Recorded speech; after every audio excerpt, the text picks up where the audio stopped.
everyone, welcome back to the Law Sprint. In today's video, we will talk about juvenile delinquency in relation to sociology. Juvenile delinquency आज के समय में बहुत बड़ी problem मानी जा रही है। क्यों?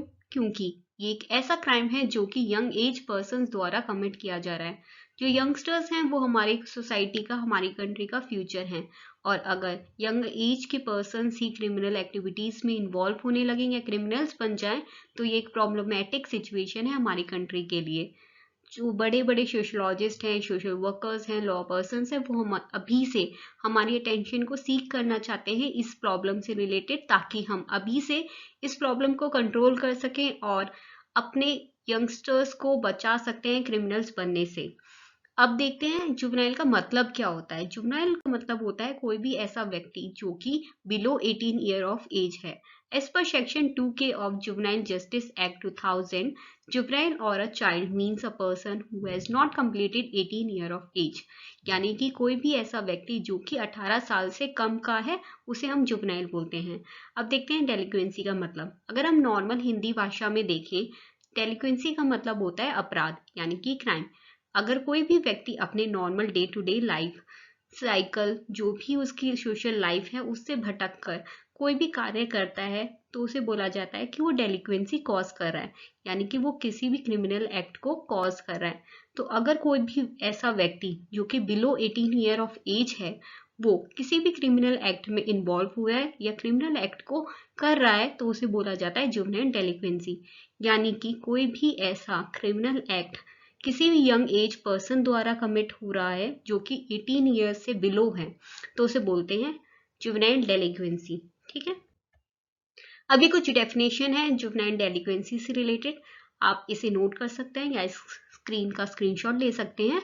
अगर आप ट्राई करें अपने एग्जाम शीट में आंसर्स में एटलीस्ट 1 या फिर 2 डेफिनेशंस हर एक टॉपिक से रिलेटेड लिखे, तो ये बहुत अच्छा इंप्रेशन जाता है और बहुत अच्छा, मतलब इम्प्रेशन के साथ साथ मार्क्स भी मिलते हैं कि बच्चे को डेफिनेशंस भी पता है। तो एटलीस्ट ट्राई कीजिएगा, एटलीस्ट एक डेफिनेशन आप हर आंसर में लिखें।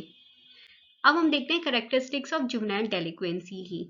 जो डेलिक्वेंसी है, क्रिमिनल एक्टिविटीज है मोर देन, मतलब बॉयज में ज्यादातर देखा जाता है कि वो क्रिमिनल एक्टिविटी में इन्वॉल्व होते हैं अदर देन दी गर्ल्स। रिसर्च और स्टडीज ने भी ये प्रूव किया है कि जो बॉयज हैं वो ज्यादातर प्रॉम्प्ट होते हैं क्रिमिनल एक्टिविटीज में मोर देन दी गर्ल्स, और जो बच्चे 12 से 16 साल की उम्र के बीच के हैं, वो ज्यादातर देखे गए हैं कि क्रिमिनल एक्टिविटी में इन्वॉल्व होते हुए, और वो भी ऐसे बच्चे जो अपने पेरेंट्स और गार्जियन के साथ रह रहे हैं, वो ज्यादातर इन्वॉल्व होते हैं क्रिमिनल एक्टिविटीज में। और वो भी अर्बन एरियाज के बच्चे, बड़े बड़े शहरों के बच्चे क्रिमिनल एक्टिविटीज में इन्वॉल्व होते नजर आते हैं। ये ज्यादातर क्या होता है कि बच्चे इकोनॉमिक बैकग्राउंड अच्छा नहीं होता या फिर एजुकेशनल बैकग्राउंड उनका अच्छा नहीं होता, इस वजह से भी वो क्रिमिनल एक्टिविटीज में ज्यादातर घुस जाते हैं। ठीक है, अब देखते हैं टाइप्स ऑफ जुवेनाइल डेलिक्वेंसी। 4 तरीके की डेलिक्वेंसीज होती हैं। फर्स्ट है इंडिविजुअल डेलिक्वेंसी, दूसरा है ग्रुप सपोर्टेड डेलिक्वेंसी, तीसरा है ऑर्गेनाइज्ड डेलिक्वेंसी, एंड चौथा है सिचुएशन बेस्ड डेलिक्वेंसी। जैसे कि वर्ड से ही आप समझ सकते हैं सारी डेलिक्वेंसीज के बारे में। पहला है इंडिविजुअल डेलिक्वेंसी। ये कोई भी सिंगल पर्सन किसी भी क्राइम को अगर कमिट करता है, तो इसे बोलते हैं इंडिविजुअल डेलिक्वेंसी। ठीक है, सेकेंड है ग्रुप सपोर्टेड डेलिक्वेंसी। अगर कोई भी 2 या 2 से ज्यादा व्यक्ति मिलकर कोई भी क्राइम कॉज कर रहे हैं या कमिट कर रहे हैं, उसको बोलते हैं ग्रुप सपोर्टेड डेलिक्वेंसी। ठीक है, तीसरा है ऑर्गेनाइज्ड डेलिक्वेंसी। इसके अंदर कुछ व्यक्ति मिलकर एक प्रॉपर सोसाइटी फॉर्म करते हैं, ग्रुप फॉर्म करते हैं, और प्रॉपर प्लानिंग प्लॉटिंग होती है एक क्राइम को कमिट करने के लिए। ठीक है, इसके अंदर जो ग्रुप सपोर्टेड डेलिक्वेंसी है और ऑर्गेनाइज्ड डेलिक्वेंसी है, इसमें ज्यादा डिफरेंस नहीं है। बस ऑर्गेनाइज्ड में बहुत अच्छे तरीके से प्लानिंग के साथ क्राइम कमिट किया जाता है और क्रिमिनल एक्टिविटीज को फॉर्म किया जाता है। और जो फोर्थ है सिचुएशन डेलिक्वेंसी, इसके अंदर क्या होता है, कोई भी एक ऐसी सिचुएशन क्रिएट की जाती है या किसी सिचुएशन की वजह से कोई पर्सन क्रिमिनल बनता है, तो उसे बोलते हैं सिचुएशन बेस्ड या सिचुएशनल डेलिक्वेंसी। ठीक है, अब बहुत तरीके के कॉजेज होते हैं डेलिक्वेंसी जिसकी वजह से कॉज होती है। तो अब जुवेनाइल डेलिक्वेंसी किस कारणवश मतलब पैदा होती है या हम देख सकते हैं, तो सबसे मेन जो कॉज है वो है सोशल कॉज। जिस सोसाइटी के अंदर हम रह रहे हैं उसका सबसे बड़ा इम्पैक्ट पड़ता है हम लोगों के ऊपर, ठीक है। अगर हम हमारी जो कंपनी, जिस लोगों के साथ हम रह रहे हैं, सराउंडिंग अगर हमारी अच्छी नहीं है, या अगर हम ऐसी सोसाइटी के अंदर रह रहे हैं जहाँ पर सबसे ज़्यादा क्राइम हो रहे हैं या ज़्यादातर क्राइम होते हैं, एक हम डेलिक्वेंसी एरिया में रह रहे हैं, तो ऑफ कोर्स सी बात है उसका इफेक्ट हमारे ऊपर तो पड़ेगा ही। और यंगस्टर्स के ऊपर सबसे पहले बुरी चीज़ों का इफेक्ट पड़ता है।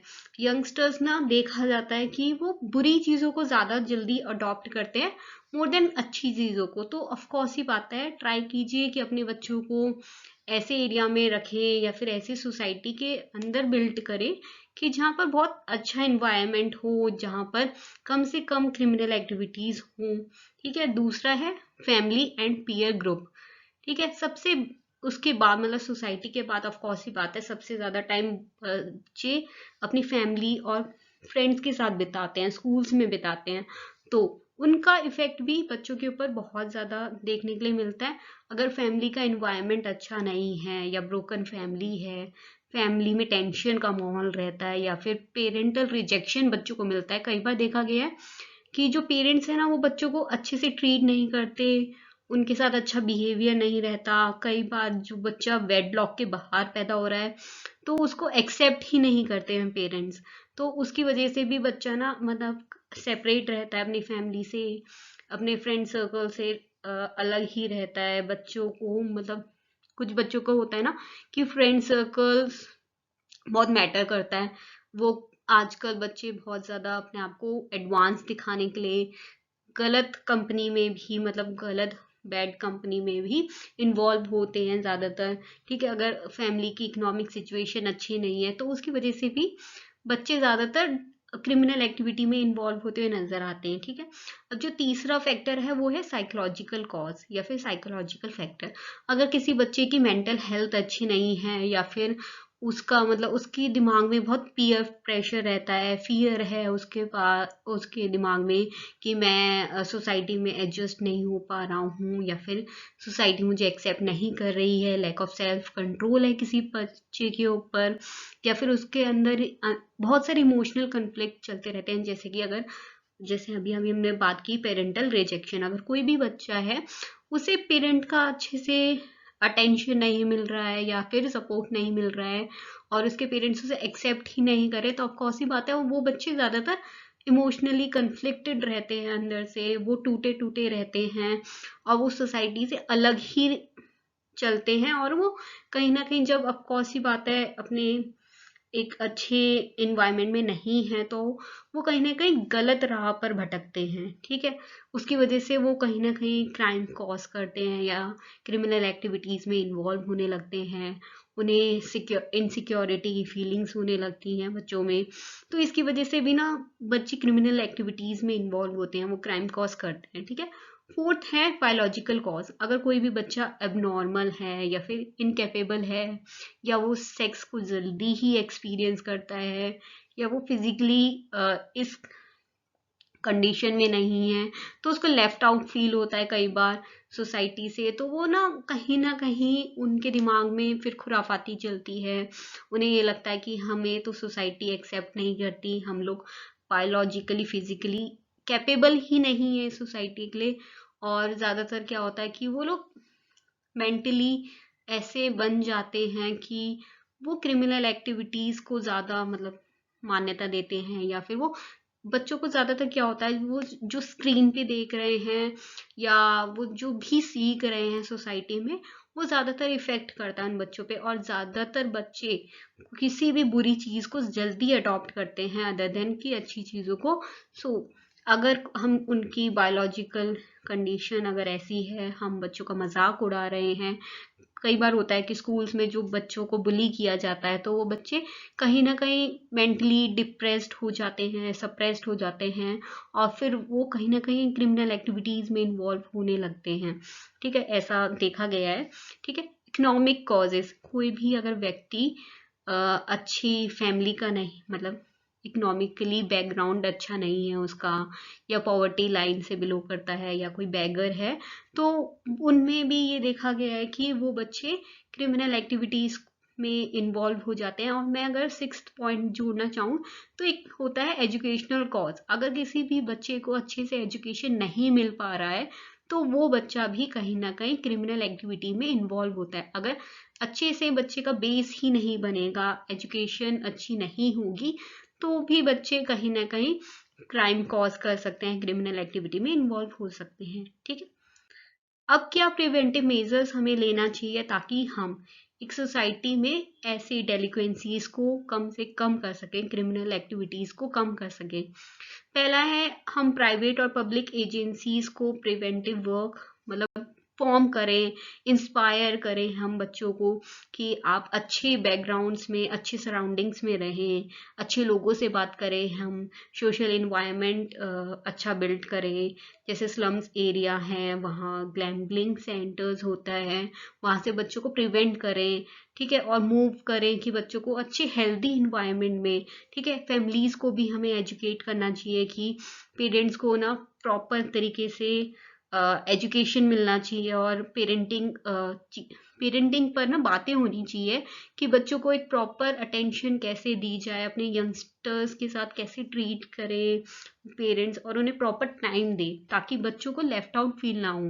ठीक है, हम एक प्रॉपर असिस्टेंस दे सकते हैं अंडर प्रिविलेज बच्चों को कि हम लॉ से रिलेटेड उन्हें जानकारी दें, हमें गुड करेक्टर्स के बारे में उन्हें बताएं, क्योंकि बच्चे ना जो देखते हैं, जो सुनते हैं, वो ही अडॉप्ट करते हैं। तो बच्चों को रेडियो, मूवीज, थिएटर्स, इनके द्वारा ना हम इम्पोर्टेंस बता सकते हैं लाइफ में, डिसिप्लिन का इम्पोर्टेंस क्या होता है। और अच्छी अच्छी मूवीज बच्चों के लिए निकालें, अच्छी अच्छी मतलब पिक्चराइजेशन करें, और कोई भी अगर पिक्चर रिलीज कर रहे हैं तो हमें ये भी देखना चाहिए कि इस मूवी का या फिर इस वेब सीरीज का बच्चों पे क्या इफेक्ट है, क्योंकि आजकल पूरा जो जमाना है वो सोशल लाइफ का है। बच्चे ज्यादातर सोशल मीडिया पे या फिर फोन्स में लगे रहते हैं, तो पेरेंट्स को ना कहीं अब देखना चाहिए कि उनके बच्चे क्या देख रहे हैं फोन्स में, और कंट्रोल होना चाहिए। और जो भी मेकर्स हैं उन्हें भी ये देखना चाहिए कि वो जो बना रहे हैं कंटेंट वो बच्चों पे क्या इफेक्ट कर रहा है। ठीक है, और लास्टली हम स्कूल्स में अच्छे से मतलब सोसाइटीज बिल्ड करें, इम्प्रूव करें उनके एजुकेशन सिस्टम को, ताकि बच्चे क्रिमिनल एक्टिविटीज में कम और मतलब अच्छे हेल्दी इन्वायरमेंट में रहे, उनका माइंड सेट अच्छा रहे। ठीक है, सो ये सब हम प्रिवेंटिव मेजर्स ले सकते हैं ताकि हम बच्चों को कंट्रोल कर मतलब लाइक रोक सकें क्रिमिनल एक्टिविटीज में इन्वॉल्व होने से, एक अच्छा हेल्दी इन्वायरमेंट दे सकें बच्चों को। ठीक है, अब कुछ रिहेबिलिटेटिव मेजर्स हैं जो कि गवर्नमेंट और अथॉरिटी द्वारा लिए जाते हैं, जैसे कि जुवेनाइल कोर्ट्स। अगर कोई भी बच्चा कोई क्राइम कर रहा है तो उसे जुवेनाइल होम्स में भेजा जाता है, या रिमांड होम्स में भेज देते हैं, सर्टिफाइड स्कूल्स में भेज देते हैं, ऑक्सिलरी होम्स में भेज देते हैं, फॉस्टर होम्स में भेज देते हैं, या फिर रिफॉर्मेटिव स्कूल्स में भेज देते हैं। बहुत तरीके के रिहेबिलिटेशन सेंटर्स हैं गवर्नमेंट द्वारा बनाए गए हैं। ये सभी बच्चों के लिए है, ताकि बच्चों को मतलब अच्छे से हम साइकोलॉजिकली अंडरस्टैंड कर सकें, उन्हें डेवलप कर सकें, क्योंकि वो ऐसी कोई एज तो है नहीं कि हम उन्हें रोक ना सकें। हम ट्राई करते हैं कि prevention is better than cure, of course सी बात है। तो हम प्रिवेंट करना चाहते हैं कि बच्चों को कि वो क्रिमिनल बनने से पहले ही अच्छे से उन्हें हम साइकोलॉजिकली अंडरस्टैंड करें कि वो क्रिमिनल क्यों मतलब ऐसी क्रिमिनल एक्टिविटी में इन्वॉल्व क्यों हो रहे हैं, या उनके दिमाग में ऐसी बातें क्यों आ रही हैं, और उनको अच्छे तरीके से एजुकेशन दें। रिमांड होम्स में उनको प्रॉपर केयर मिलती है, फॉस्टर होम्स में अगर वो जो बच्चे हैं वो फैमिली नहीं है जिन बच्चों की, उन्हें फैमिली प्रोवाइड की जाती है, उन्हें प्रॉपर केयर, एजुकेशन, सब कुछ ऐसा एनवायरनमेंट दिया जाता है गवर्नमेंट और अथॉरिटीज द्वारा, ताकि ये जो क्रिमिनल एक्टिविटीज है उसको हम रोक सकें, जुवेनाइल डेलिक्वेंसी को हम कंट्रोल कर सकें। That's all for this video. Hope आपको ये वीडियो अच्छा लगा हो। अगर आपको ये वीडियो अच्छी लगी हो तो please like this video, Share this video with your friends and family members. Please do not forget to subscribe the channel and do not forget to hit the bell icon so आपको जब भी मैं video update करूँ आपको पता चल सके. Thank you for watching this video.